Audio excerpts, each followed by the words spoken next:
In the world that often feels like it's just uh, driven by fleeting trends, new brands pop up, then they vanish. How does a real legacy brand, one with deep roots, not just stick around, but actually thrive and kind of set the standard? Yeah, that's the million-dollar question, isn't it? It's fascinating. Well, that's exactly what we're diving into today. We're looking at the story of Redline Reserve. And this isn't just like another name you see on a shelf. It's really a story about decades of cultivation experience. Hmm. A journey from, roots before way before recreational was a thing, right into being this licensed, powerful brand. Absolutely. And we've been digging into this great piece from Nug Notes, Redline Reserve, A Legacy of Cannabis Cultivation. It really does a good job unpacking how this brand, known for being so authentic, made its mark. Right. So our mission today is basically to trace that whole story. We'll start with the founder, Matt Rojo Desantis, his whole journey.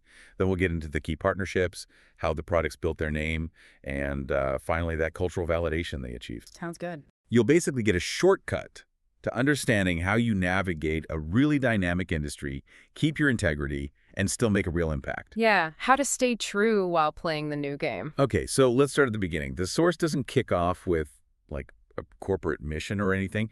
It starts with a person, Matt Rojo Desantis. Let's unpack his story. Before the big money, before Instagram hype, there was Rojo. Right. We're talking over 30 years deep in Southern California cannabis cultivation.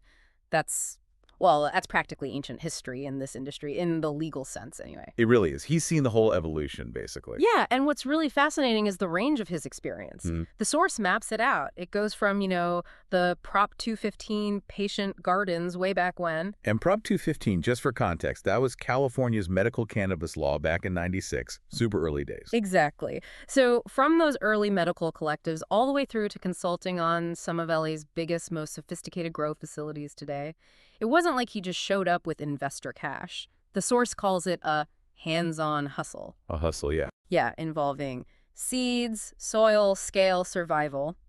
That phrase really paints a picture. And if you think about the bigger picture, it highlights this really authentic grassroots origin story, something that feels, increasingly rare or maybe just manufactured in today's market. It's about real earned experience. Definitely. And that deep history, that's what gives Redline its legacy credibility intact, as the source puts it. It's not just words on a page.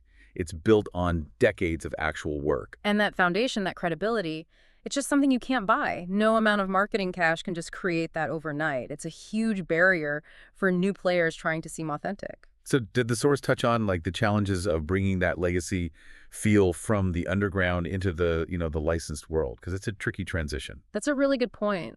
And the source suggests it was actually that deep foundation that let them navigate it. Their reputation was already there. They weren't, inventing a brand for the legal market. They were bringing an already respected identity into it. Ah. That history creates this kind of built-in trust, this assumption of quality that, like you said, money just can't replicate. It made it more of an evolution, less of a restart. Gotcha. So while Rojo's building this foundation, perfecting his craft, the source says he was also building a really key relationship, a connection with a major cultural figure. This feels like a turning point for Redline. Can you tell us about that? And why was it so different from, say, typical celebrity endorsements? Right. This is where Be Real comes in, and it really makes you ask, what is the difference between just a collab and a real partnership? Because the source points out something crucial. While other brands were, quote, begging for shelf space, Yeah. Redline Reserve actually rolled out inside Dr. Greenthumb's dispensaries. That's Be Real's own dispensary brand. Wow. Okay. That's a big difference. Huge. It's not just distribution. It signals a really close tie. And Be Real himself, the legend, personally co-signed specific Redline drops like Super Chief. He put his own reputation on the line, validating the quality. That speaks volumes about trust, earned respect. It's not just about marketing dollars. It's about a real icon who genuinely understands the plant and the culture backing it up. That is a key distinction. We see so many brands just, pay a celebrity to hold a product. Exactly. But this sounds like it was built on shared passion, mutual respect over a long time. Why is that so much more powerful, do you think? Especially in cannabis, where people value authenticity so much. Well, it really boils down to credibility, doesn't it? When someone like Be Real, who is a genuine connoisseur, puts his personal stamp on something like Super Chief, it's not just marketing fluff, it's a personal vouch. He's saying, this is the real deal. Oh. And that resonates way more deeply with consumers, especially those who can spot fake endorsements easily. It sets a quality benchmark that just a photo op can't achieve. It builds a stronger connection. And honestly, other industries could learn from that how true advocates, not just paid faces, can cut through the noise. So it validates the product itself, not just promotes the brand name.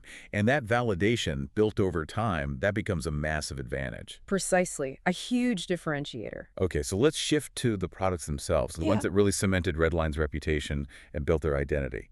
The source mentions a big launch in November 2021 in DTLA. Yeah. Tell us about the Super Chief Ignition. What made that launch stand out? Yeah, the Super Chief Ignition, it wasn't just putting product on shelves, it was designed as an event, a real moment. The product itself, reportedly Purple Blossom crossed with Oreoz genetics, clocked in at an impressive 41.2% cannabinoids. Wow. That number alone gets attention from serious consumers. But beyond the specs, the source highlights it was an event-style launch.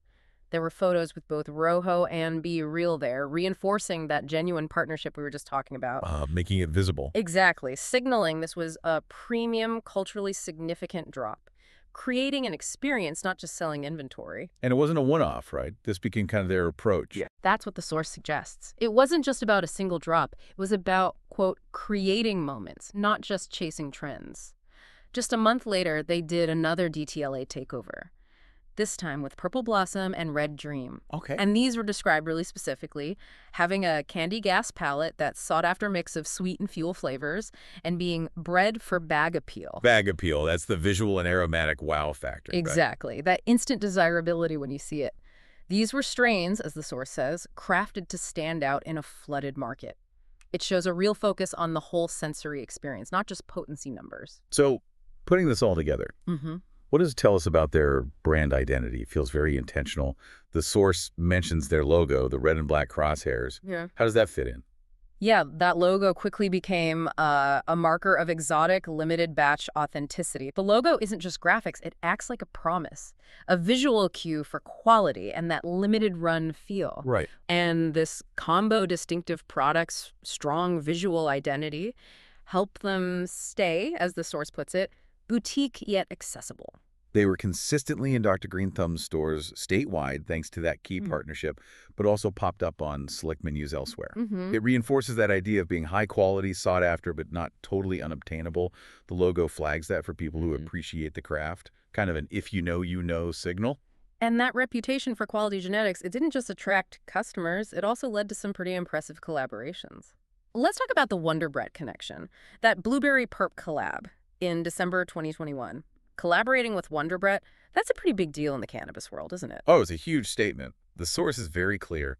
Wonderbrett doesn't collab easy. That says a lot right there about Rojo's status. Yeah. This wasn't something set up by marketing teams. It was purely, quote, respect earned by genetics and grind.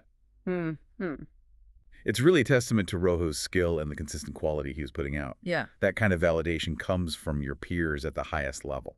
It really underscores the skill involved. Yeah. And there was more, right? Breeding specific strains for other brands. Yes, and this part is fascinating. The source highlights that Rojo actually bred Ruby Red Complex cross. Blueberry X Mimosa X OZ Kush. Yeah. Specifically for Be Real's own brand, Insane. So not just collaborating, but actually creating genetics for Insane. Exactly. And the source says this blurs the lines between breeder and celebrity brand. It shows this, quote, quiet legacy grower fueling a superstar's catalog. It proves Rojo isn't just growing great flower. He's a master geneticist whose work is so valuable it actually underpins other major respected brands. That really speaks to the depth of skill and, frankly, the trust involved in those kinds of partnerships. It's way beyond just slapping two names together. Absolutely. It's about the fundamental value of the genetics, the art of breeding itself. It points to this kind of quiet influence Rojo has in the industry. So bringing us closer to the present day, there's this really clear cultural cosign that kind of seals the deal on Redline's lasting impact. In 2023, Be Real himself publicly named Super Chief by Redline Reserve Genetics as one of his personal favorites. That's huge, right? Coming from him. It's massive. Like the source says, this isn't just hype, it's legend smoke validated. Legend smoke validated. I like that. Yeah, it's about the highest praise you can get from a true connoisseur like Be Real.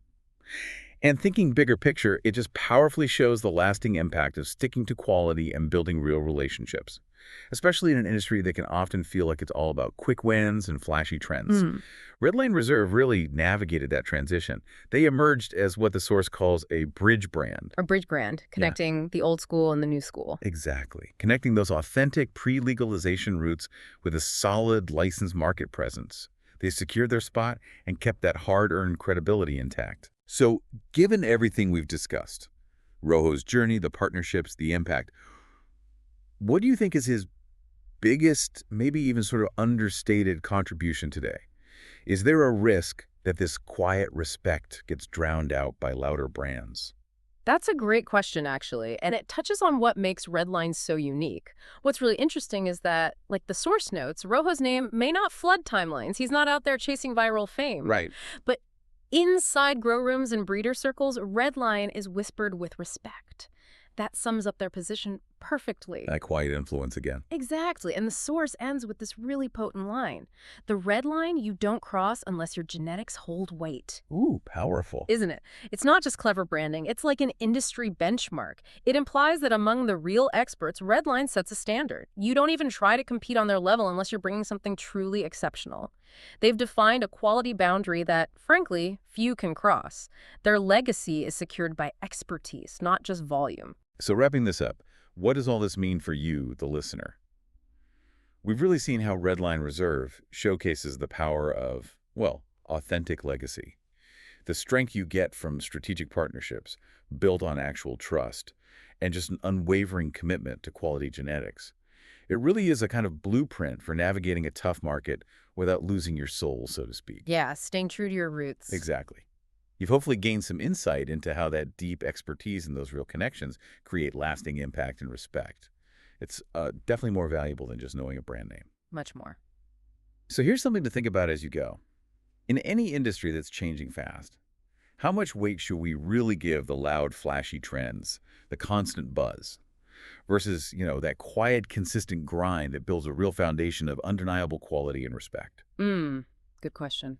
What kind of red line are you maybe setting for authenticity and excellence in what you do, whether it's work or something else entirely? Definitely something to chew on.